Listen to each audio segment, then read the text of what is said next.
Okay, naman trabaho ang tatay nyo?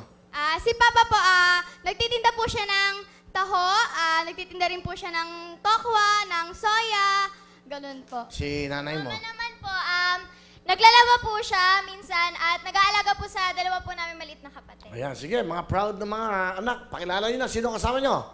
Pinapakilala. Meron kayong picture sa LED daw. Pakita natin. Ano ba ibig sabihin yan? Kasi mga achiever sila.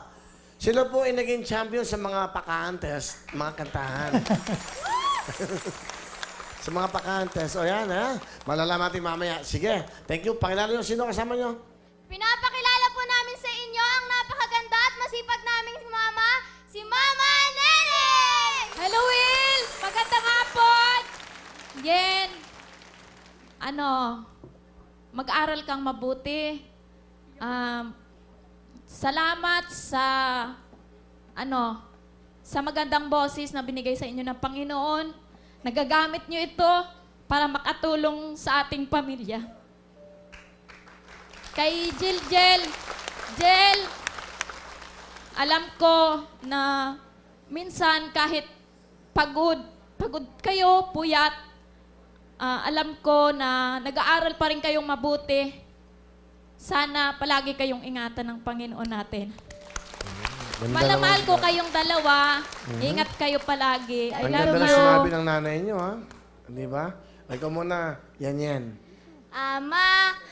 Mahal na mahal ka namin, di man namin laging nasasabi sa'yo. Pero, naipaparamdam namin yun sa'yo. Huwag kang mag-alala, ma. Gagawin namin lahat para sa inyo, para makatulong sa inyo. Yan. Ma, maraming salamat. Kahit ganyan ka, yan ka na talaga. Yan. Proud na proud kami sa'yo. Mahal na mahal ka namin. Kahit ganyan ka, yan ka na talaga. Wala. Ay, nako. May ibig sabihin yun. Si Kuya Will, ano yun eh. Mabunganga. Opo. Bungangera. Opo. Paano ba magbunganga nanay niya? Paano? Taman kayo. Dalaga na kayo. Paano lang yon? Ang nanay niyo, pwede nating rentahan yan para sa ambulansya.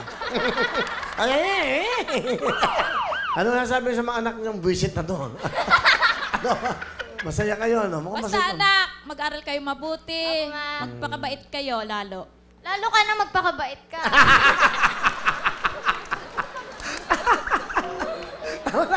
Tama na! Thank you, nanay.